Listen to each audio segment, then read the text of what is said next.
All right, so welcome back to the pyramid model training series. This is for preschool practices.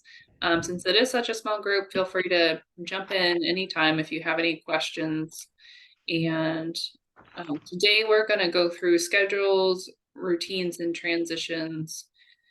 Gloria, have you attended every single pyramid model training so far? Yes. The ones, This ones this on the is the Fridays? third one. This is the third one, right? Yeah. Yes. Okay. So I know I did on 11/10. I think we had classroom management. Over And there was one before that, right? November. So we did intro, we did an intro and overview. We did nurturing relationships. I did that one, yeah. Yeah, and I'm trying to think of which one was the previous one. I have my notes from 11/10. No, that's not the right notes though. I picked up the wrong Yeah, notebook. this is the Um, third one because the yeah, September one was intro and overview, and the one in October was nurturing and responsive relationships.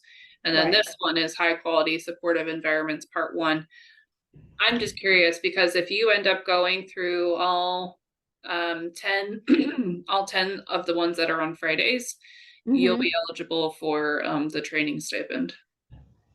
Oh, cool. That's awesome. Well, that's my goal is to do all of them. So Okay. that'll be great. Yeah, even more I'm pretty, incentive. I'm pretty sure that I've done, I know I've done two. Yeah, this will be the third one. Yeah. So yeah. Sweet. Awesome. That's what I thought, but I wanted to check. Yeah. Good to know. All right, so schedules, routines, transitions. So I know that both of you are pretty experienced teachers, so this might be more of an overview, just gentle reminders of best practices. So when we talk about pyramid model, is a structure of tiered supports for children in the early childhood classrooms to support social emotional development. And it is designed to meet the needs of each and every child to also facilitate the independence and so that each and every child knows what to expect and is engaged. So, sorry, button won't work. Thank you, Ben. So when we have a combined classroom that has nurturing or responsive relationships, those classroom environments, that's going to make this very first level of the pyramid model. And so this creates that like really nice solid base that's critical for preventing challenging behaviors. So when we have these practices in place, that creates an environment that is more than just tables and chairs. We're looking at how each part of the day is structured and implemented. So those routines, activities, and transitions. And each part is set up and designed to meet the needs of all children, helping them to be engaged and independent. So environment should include materials that are accessible to all children and help facilitate the independence of each child. And that's how we really set up and structure so that every child knows what's expected and they are actively engaged. So relationships with teammates, families, and children help us create inclusive and equitable classrooms. We have to reflect and recognize our biases to build these positive relationships. So one way to overcome bias is by partnering with families to learn about their home culture and their child's needs. The relationships that we develop with our teaching team and children are a huge part of the classroom environment. And in order to create those inclusive and equitable classrooms, we have to be able to include supports that each child needs to be successful, whether they have a disability, whether they've experienced trauma, or even if they are a multi-language learner. So this requires us as teachers to use a cycle of planning, designing, and evaluating the environment and materials over time and making those adjustments as needed. So the connection between the top of the pyramid and the base, all these practices must be in place if we're going to prevent challenging behavior. And prevention is key when we talk about challenging behaviors. If we're always responding to challenging behaviors, that's what we're always going to be doing.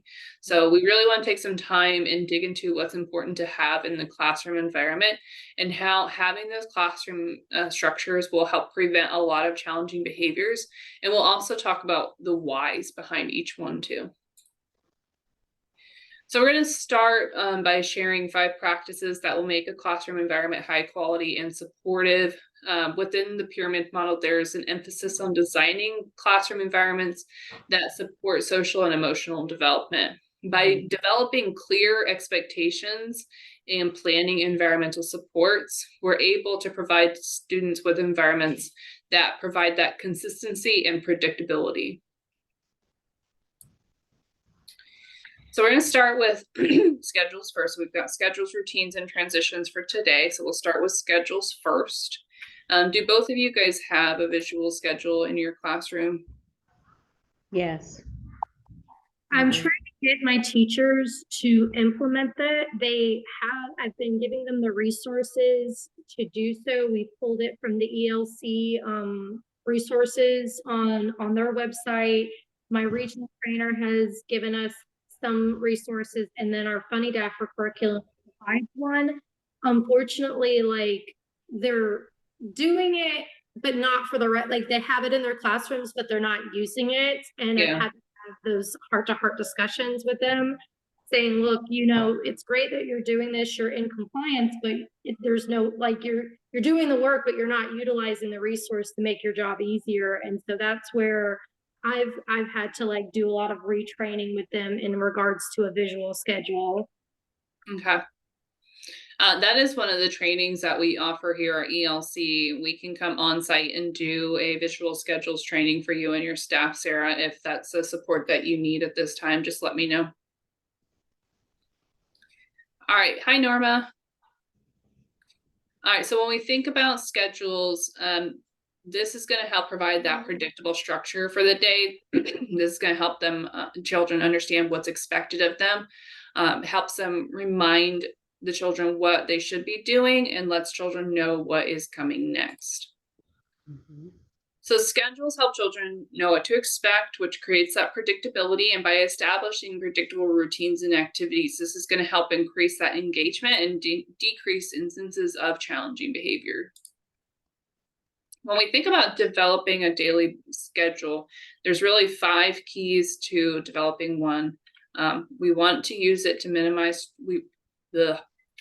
we want to think about, as we're creating our visual schedule, how do we minimize transitions, make sure that we have that balance of both teacher-directed and child-directed activities? How do we provide ample time for child-directed play and balance large and small group instruction, as well as create a balance of both active and passive activities? So, each of these keys is going to be considered when we are creating our daily schedule. When we talk about teacher-directed activities, we really want this to be 20 minutes or less in length. We want 50% or more of the day to be child-directed activities. When I say child-directed activities, I'm not saying just completely open free time. The kids running around doing whatever they want to. There should still be some structure. There should still be some teacher engagement and instruction in those child-directed activities. But we're talking about, centers, art projects that are open-ended, guided outdoor play, but not necessarily every single activity has to be a lesson plan, if that makes sense. Yeah. So when we talk about play within our day-to-day schedules, why do you think child-directed play is important to include in the schedule?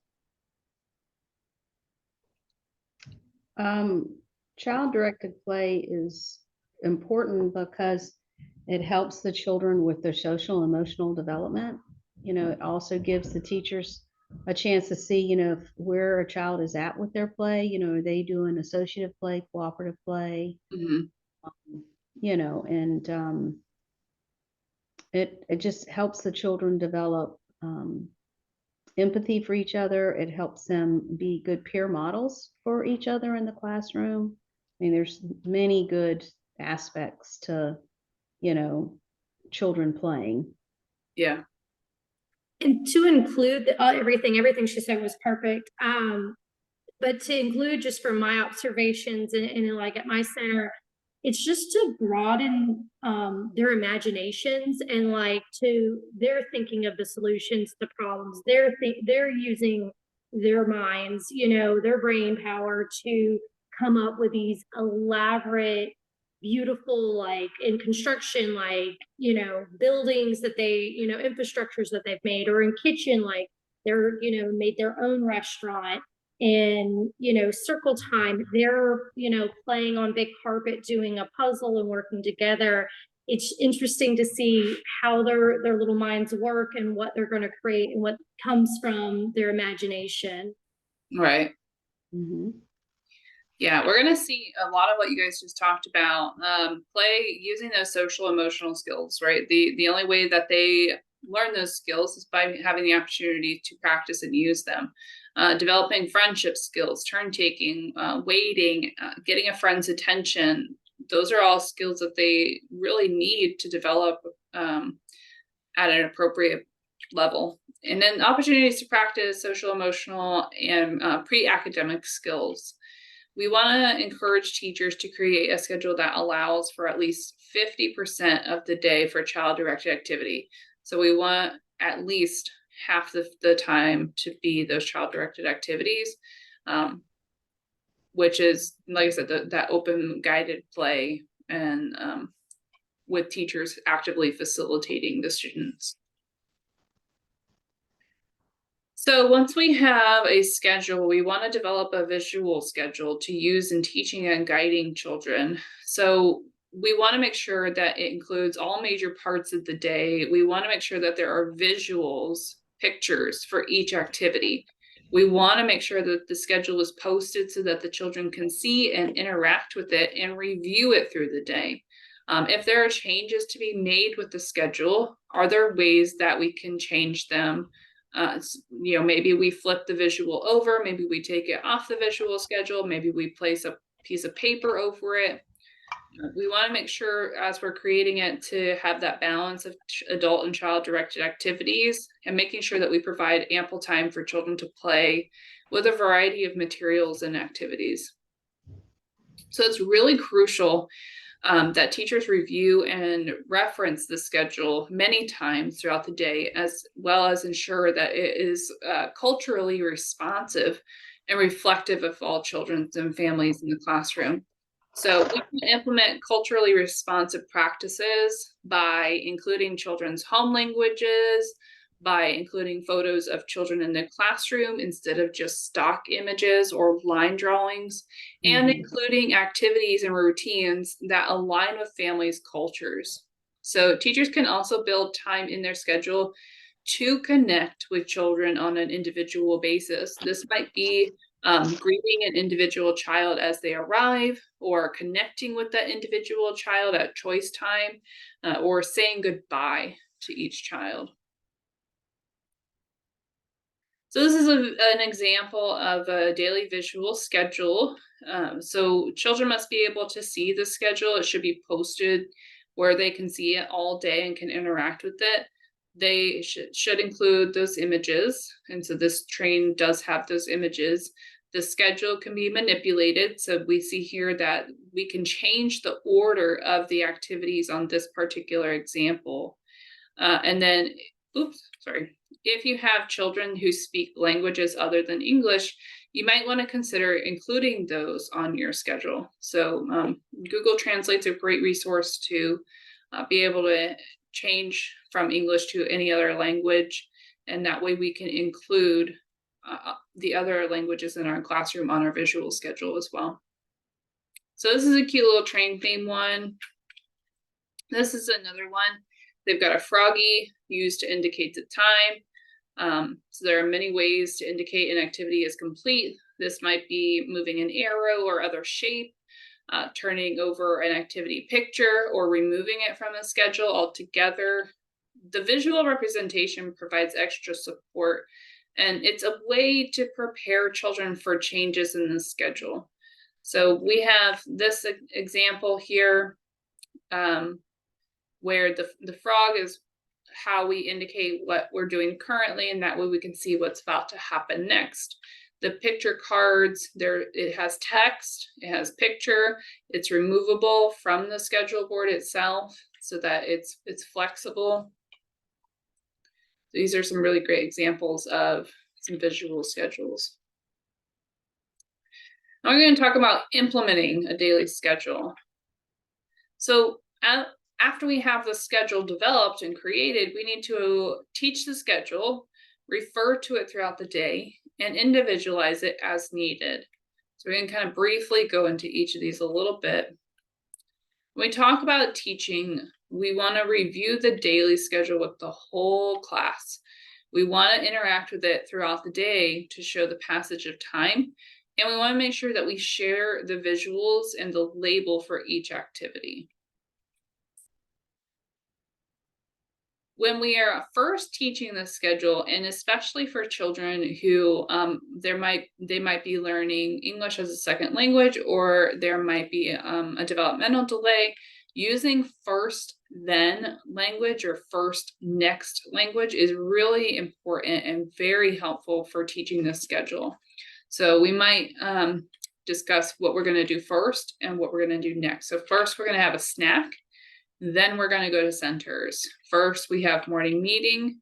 Next, we'll eat snack.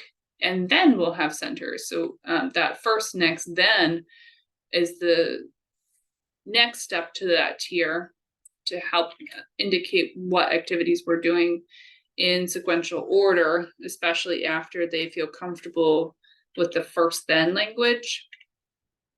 This can also be really helpful phrasing for students who, especially when we're going from a not a preferred activity to a preferred activity, right? So first we're going to clean up, then we're going to go outside.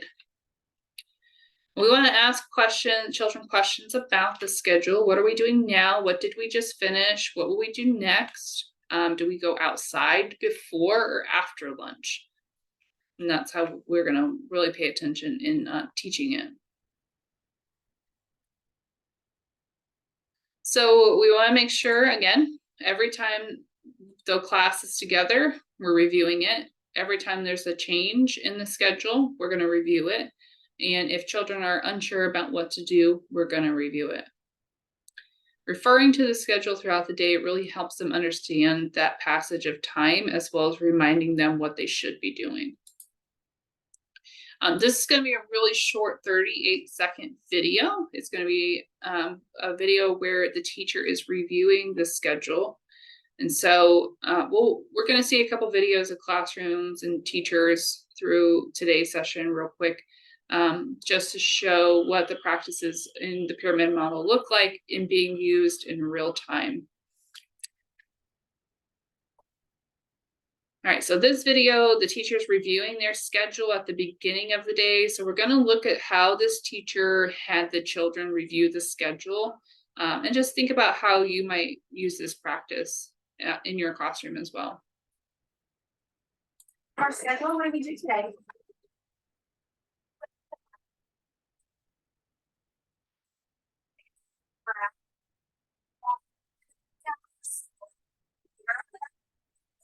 No, and then what are we gonna do? You put your fingers. And then.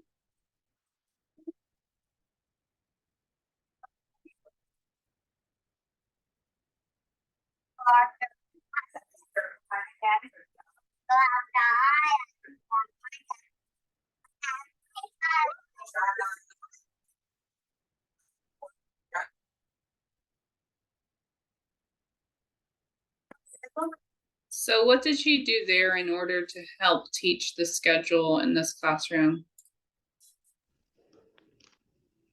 She had a child model the schedule, you know, and how things were going to go for the day. Mm-hmm. Yep. She's prompting him kind of verbally to remind him what's coming when he doesn't quite get it right, but he's pointing to the activity and he's demonstrating that he knows the schedule by going through it on his own. Mm-hmm. Any questions on schedules before we jump into routines? No, I just think it's a great reminder for it. I know when for me, when school gets going, we always do it at the beginning, but it's also a good reminder that we need to continue to visit it because it just helps children have a better day. They know what's expected of them, and Mhm. there's not too many meltdowns if they don't remember what is going to happen. So Would a visual schedule work in a classroom 2 and under? Great question. Okay. So for that one, we would do what we call a first then schedule. And so that is just we can do it on a single piece of paper. You have first visual, and then so first we're going to do this visual, and next we're going to do this visual. And so it's not a big kind of longer piece. And it breaks it down for toddlers and younger so that they can manipulate it. We've done it like with Velcro on the back of a fabric pencil holder. That way all the cards can be in the pencil holder, and then the teacher can pull the cards out as needed, and we can still do the first we're going to do this activity, then we're going to do this next activity. Good question. All right, routines. So a routine is going to be, before we go into what routines are, sorry, brain is buffering. When we think about routines, before we get started into what they are and how to teach them, we want to think about what is a routine and how does it relate to our daily schedule. We want to think about how to create a predictable classroom routine to help children in our classroom. And then how do predictable routines reflect trauma-informed care? So children who are familiar with classroom schedules and routines are going to be more likely to understand expectations of activities, be engaged, feel safe, and demonstrate their independence. So we know it helps to think about our schedule as a collection of daily routines. So there's a couple considerations we want to think about within daily routines. We want to make sure we're being really consistent and predictable with our routines. We're allowing children to anticipate what will happen next to provide that sense of safety and increase children's independence and learning. So one example of a routine might be a morning arrival routine. And so the child we've got visuals, again, visual cards.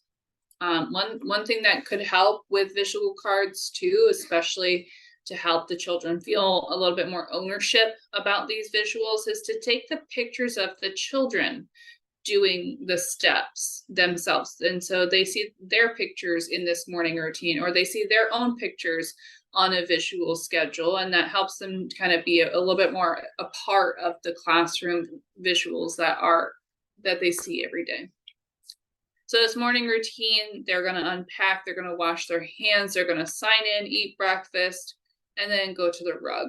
And so their sign in picture or their sign in activity here, they've got 2 metal pans. They've got some pictures of the children on these magnetic strips. And so they will choose, do you want to eat breakfast? And they will either choose yes or no. They'll put their picture on the yes or the no. They'll sign their name in by writing on the clipboards down below. And that is their sign-in process. And they will, after that, they would go eat breakfast and then go to the rug. So routines can help build a consistent, predictable, and organized classroom environment. So this is an example of a really nice, well-planned out morning routine. And the children, have a choice here. Do they want to go eat breakfast? If not, then they automatically know that they then go and join a group. So consistent routines like this morning routine help support that independence, that participation, safety, and learning. We're going to talk about implementing routines. A lot of the practices and procedures for implementing Schedules, routines, and transitions are going to be a lot the same. A lot of visuals, a lot of reminders, a lot of repetition. So with routines, we want to teach and reinforce them. So teach within the context of a routine. So if we have a hand washing routine, we're going to teach the steps for that hand washing routine while we're hand washing. If we are teaching a meal routine, right? Pass out plates, pass out food, clean up afterwards. We're going to teach that routine within the meal itself. And so when we teach it within the context of a routine, we want to first introduce the routine and the steps to the routine. Then we're going to model it. We're going to show the children what each step of that routine looks like. And then we could even practice it through role play. We might include role play during circle time, where we have them role play out, how do you wash your hands? What are the steps to washing your hands during circle time? Or what do we need to do? Show me what we need to do with these paper, plastic, dress up area plates. How do we set up for snack time or meal time, and role play that out during circle time? We really want to incorporate visual supports. So this is going to be pictures with the text. Remember, we want to include other languages of students that are representative in our classroom. We want to pair that with verbal direction, and then we want to have a display somewhere where they can see those pictures. So if we're creating a visual support for hand washing routine, we would have those visuals near the sink so that the children can reference them frequently. And then provide positive descriptive feedback. So this is going to be us as teachers noticing that they are using the routine, commenting about it, and then connecting it to why it's important. So great job, Sarah. You washed your hands with soap. I'm so proud of you. Your hands are all so nice and clean. You're ready to go eat lunch. Okay. I noticed it. I described it. I told her why it was important. And that way she's feeling good about herself. I did this routine. I got my hands washed. My teacher noticed. I'm ready to go. And that's going to really reinforce for her to do it again in the near future. All right, so the importance of teaching within the context of routines. Young children need to practice each routine with the steps being taught. Teaching it outside of the context is really confusing for young children. So when we think about how to teach it, again, we're going to introduce it. We're going to show them each step of the routine. Then we're going to model it. We're going to show them how to do each step of the routine, and then have the children role play it out. Have them take turns acting out steps of that routine, including visuals. So creating a visual for each step. Again, you might consider taking pictures of the children in your own classroom to help create those visuals for each step. Pair that visual with a verbal direction. So, oh, look at that picture right there. They're turning on the water. We're going to turn the water on now. It's our turn. And then we're going to display those visuals where they can be easily referenced during that specific routine. Okay, and then we went over the positive descriptive feedback.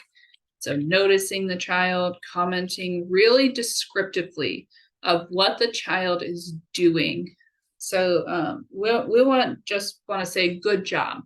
We want to say something along those lines like, good job, you put your markers away and went right to breakfast all by yourself, right? So like, what was good? Because if we just say good job, that could be applied to a lot of different things. But when we say good job because you did A, B, and C, okay, now I'm gonna remember that for next time, and I'm gonna do it again. And then connecting it with why it's important. So putting the markers back in the cup is being responsible. Structuring routines to support engagement and learning. So this slide looks at the beginning, middle, end, and transition of different activities. So those of you guys that are on the call right now, I can't remember.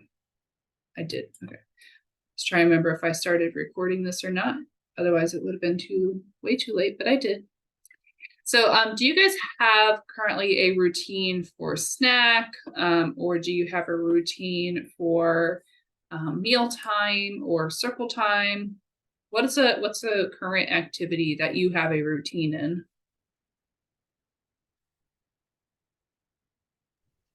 I mean, our routine for snack is, we have a snack helper. So that person knows to go wash their hands before they can help, pass out the napkins. Then prayer is part of our routine. And then, the kids know to unfold their napkins and open them up so they can get snack. I don't have any visuals for that, but it is something that, verbally we go over with them, but it'd probably be good for some of the kids to have visuals, because I know that with some of my children, some of them have never been to school, and it Mhm. seems like mom and dad do everything for them. And so I show them, but once I show them how to do it, then they know what's expected and they do it. And, we keep it the same. We have a job board where everybody has a job, and they come in and they check their job board. So they know, okay, I'm the snack helper today. So when we take a break for snack, I'm the one that goes and washes my hands and helps pass out napkins. So, Mhm. yeah. But as far as pictures, I've never thought about having pictures for, our snack routine. Right. So, Yeah, so with that routine, you have a beginning, a middle, and an end. You've got, beginning, everybody washes their hands. In the middle, we put their napkins on their lap. At the end, it's time for cleanup. yeah. Then, once they're done with that cleanup, how do they transition to the next activity? Normally they sit at colored tables. And so generally, depending on what we're doing, I call them by table to go to their next area. So usually after snack, we have our large circle time group. And so then I call them to come over and sit down in circle, Mm-hmm. and then we go over, how our manners for circle time. And then I talk to them about what we're going to learn today in circle, or what we're going to go over. Sometimes it's reviewing things we've learned. Sometimes I'm going to introduce something new. And I usually ask the children, well, if it's not Monday, what have we learned so far this week? Can somebody share with me what they remembered we were talking about this week? Yeah. And then when we move on to another activity, we dismiss the same way. We Mm-hmm. dismiss usually by the table they sit at, or sometimes I mix it up and say, if you're a girl and you're 4, go over here. Or if you're, or maybe what color shirt you have on today or Right. something. Yeah. So I do mix it up for them just to make it not always the same. And also to sometimes mix up who is going to interact with whom, because I've Right. seen it all the time with tables. It's always going to generally be the same kids interacting with each other, and so Mm. if I mix it up um, by their gender, their age, maybe a color they have on, then it helps the other children interact with each other. So Yeah, I think that was really important. Gloria, thank you for sharing. I think it was really important to talk about, not just one table at a time, but talk about colors, talk about kind of some prompts from throughout the day. And that's how we really embed transitions, or that's how we embed learning opportunities within a transition.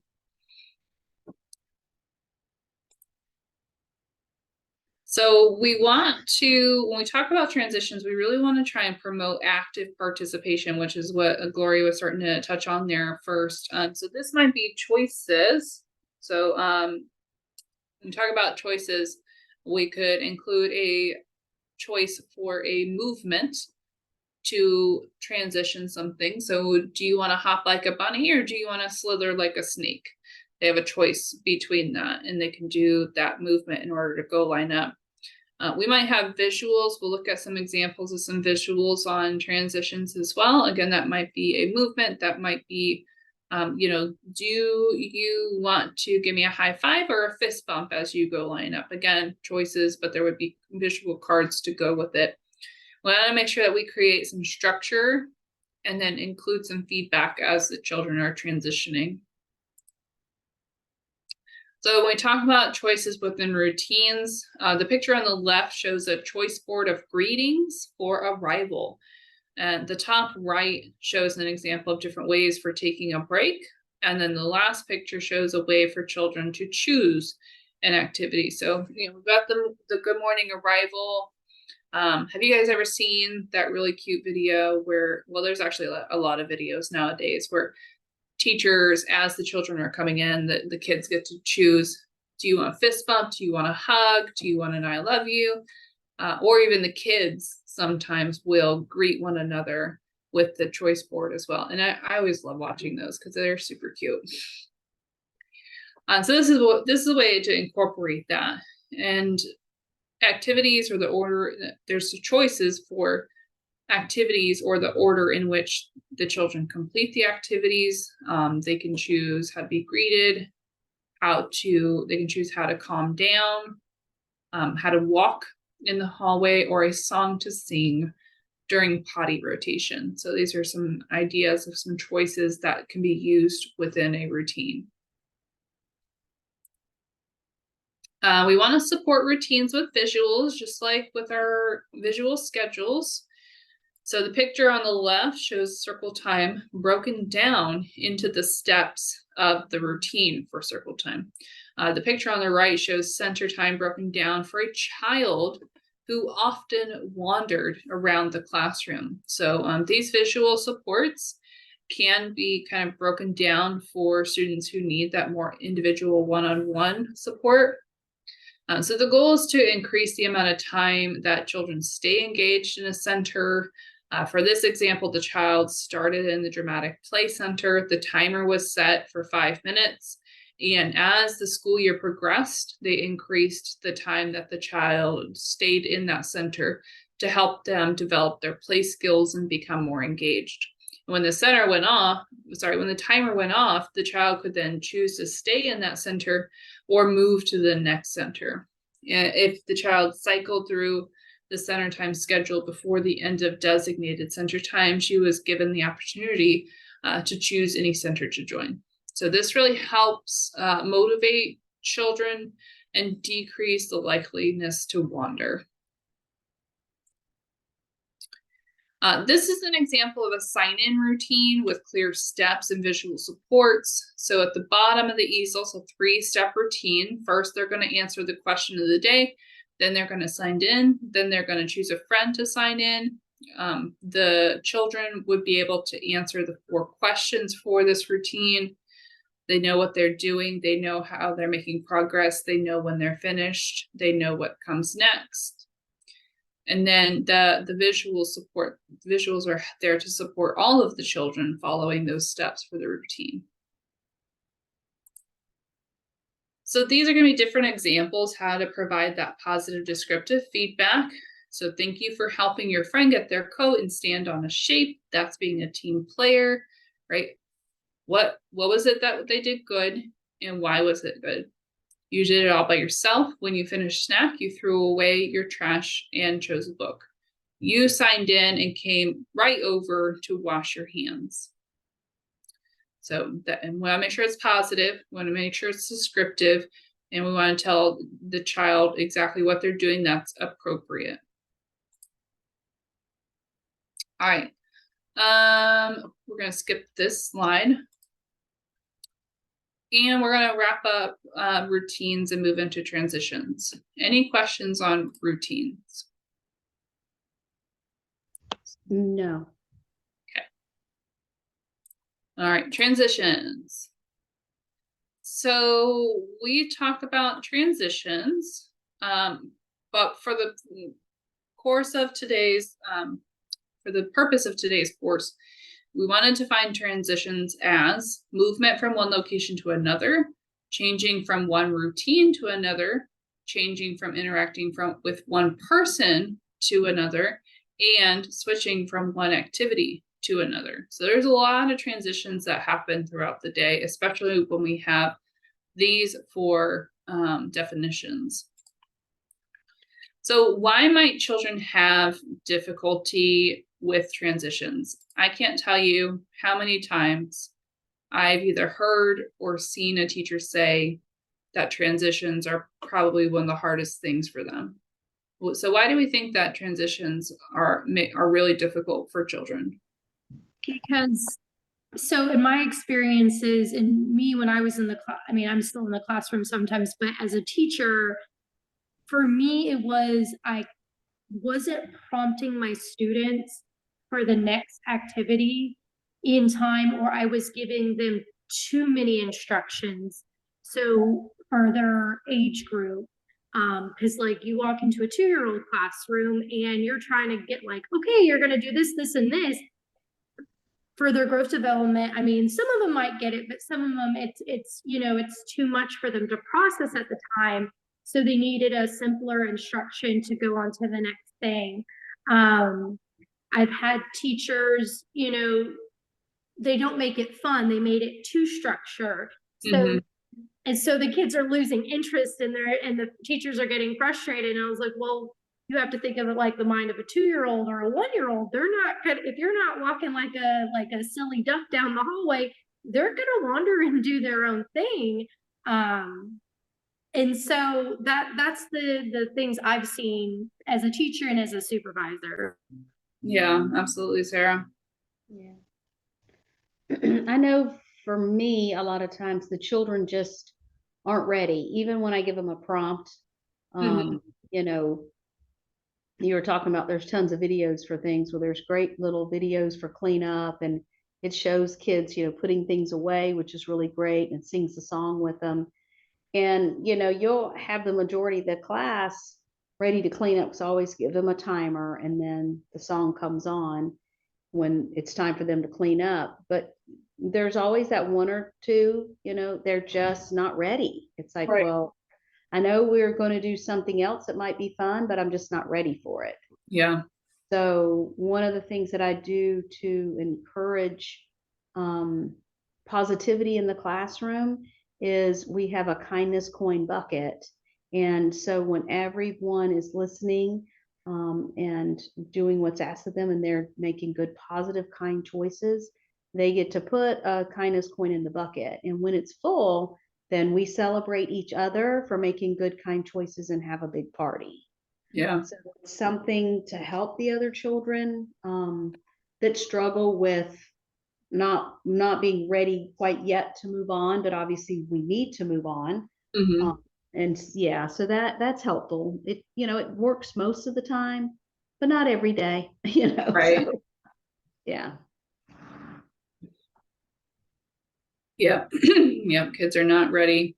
Yeah, some of the other ways that, you know, that transitions are difficult, the children don't know what to do.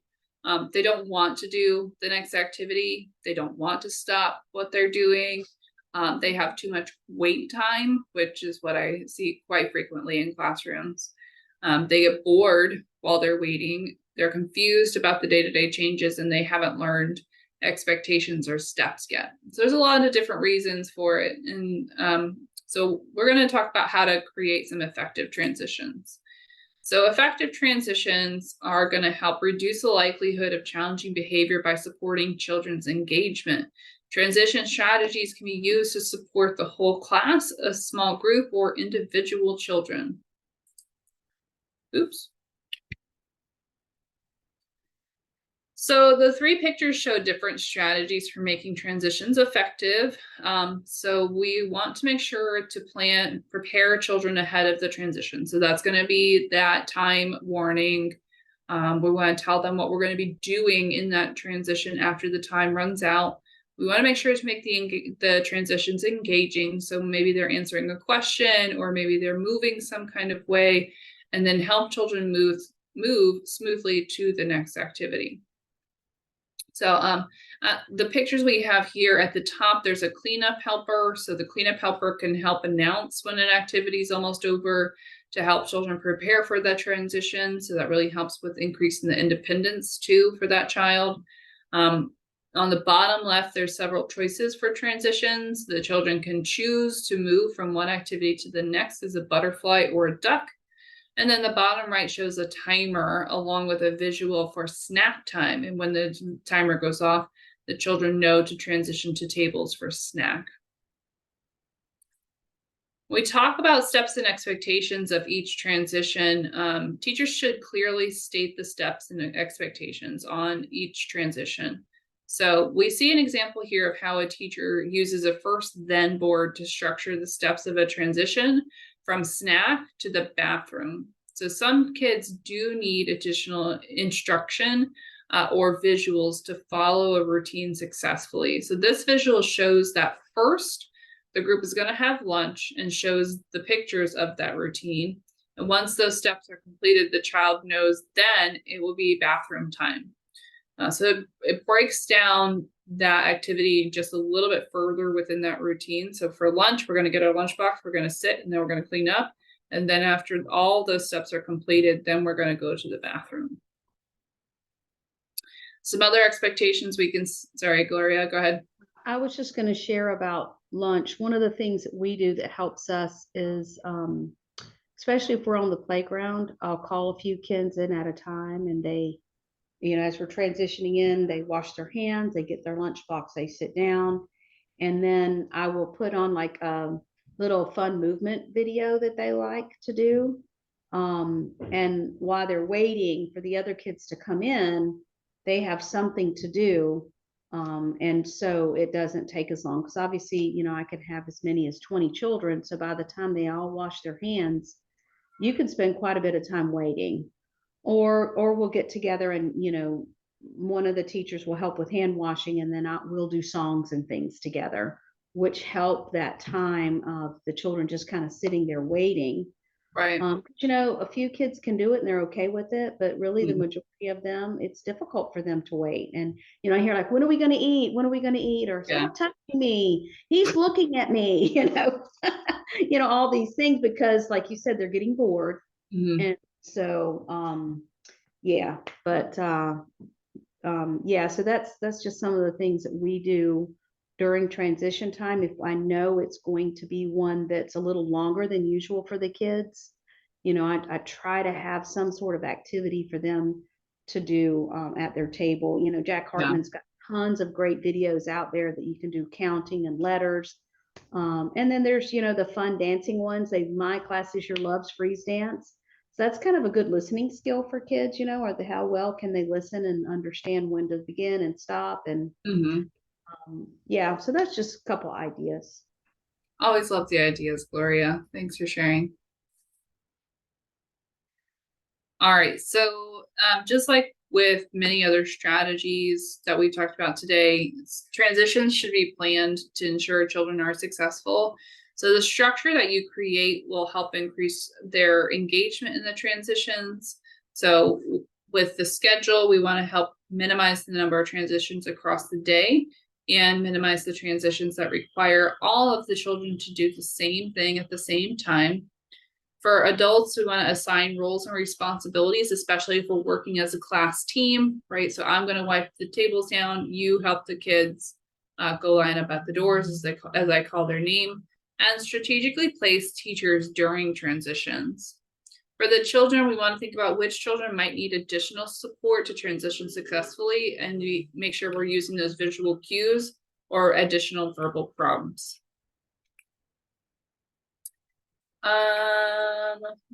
We're going to skip this. So transitions happen all day long, just like we talked about. So when we talk about steps for effective transition warnings, we want to get their attention first. We want to provide a warning to the class. We want to give several countdowns, state the ending activity, and then the activity to follow it. So first we're going to, 2 more minutes, and then we're going to go outside. Story first, then we're going to go outside. We're going to use visuals to represent next activity. So that might be visual cue cards, and then using a timer for a countdown. Let's see here, make sure I didn't forget something.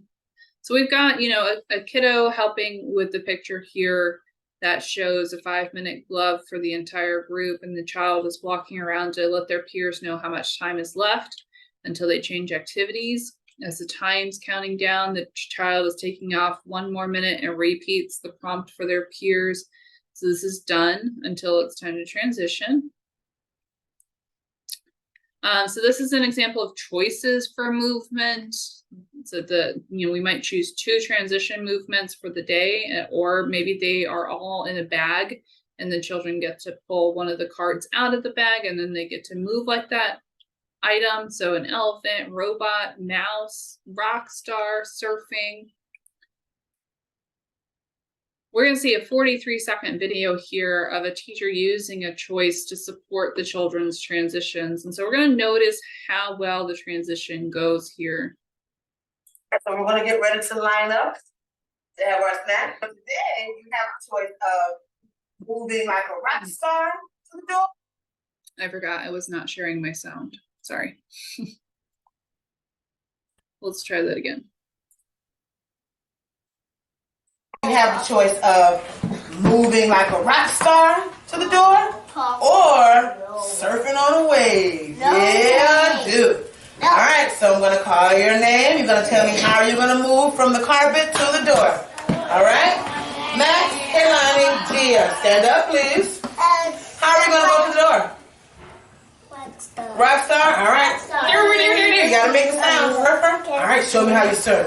Whoosh, whoosh, whoosh. It looks like he's still thinking about it. 1, 2, 3. How are you going to get to the door? Rock star, show me those rock stars. Oh, yeah, look at that rock boy. Yeah, yeah. So it's very, very quick. We got the pictures of it. They point to it. They use that transition to move into the next activity. So we're going to get. So this slide, we see a first then board that acts as a cue to start a transition activity. So this really helps with that predictability component.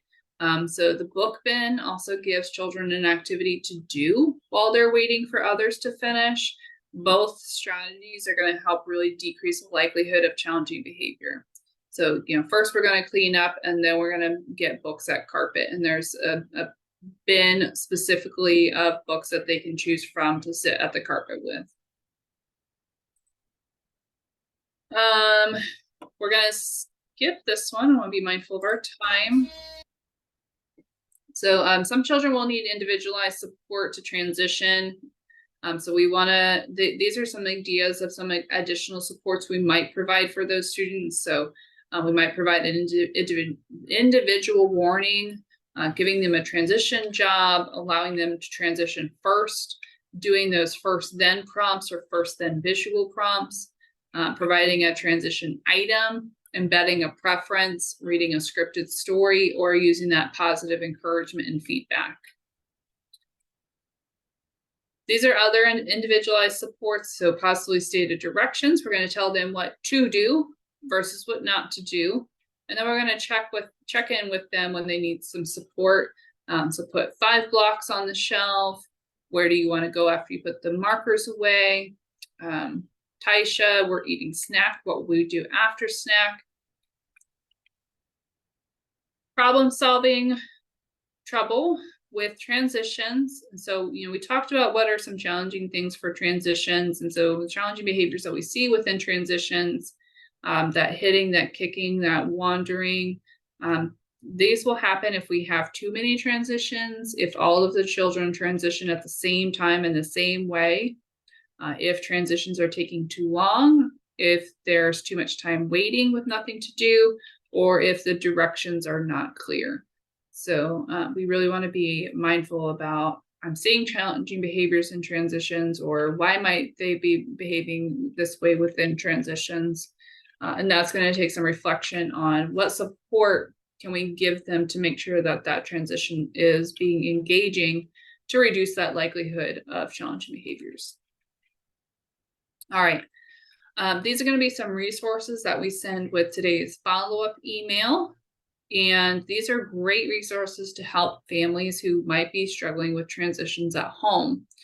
So they provide some strategies for helping children transition between activities, descriptions of how to use visual supports for routine schedules and transitions, and ways to give clear directions. So this helps with consistency between home and school. You can also access these for free on the challengingbehavior.org website. That is the website for the National Center for Pyramid Model Implementation, or NCPMI. And like I said, these resources will be emailed out in today's follow-up email. And that is going to end our session for today. It was a lot of information. A lot of it, I'm sure, was review or good reminders. Does anybody have any lingering questions for me? I can't think of anything right now. Okay. So Ms. Shai will send a follow-up email with today's link. Actually, let me pull up the link for the evaluation real quick. Okay. And that's how you get your in-service for this. Let me see if it's ready to go first. It's not. Okay. Whenever we do evaluations, we always have to make some adjustments and edits before we send out a new evaluation, because we use the same form for each of our evaluations. And so it's not quite ready for this training yet. So she will send an email to the 3 of you with the link for the evaluation. You'll fill it out, and then you'll receive your in-service certificate to the email address that you provide on that evaluation. Okay. That's going to end our time together, ladies.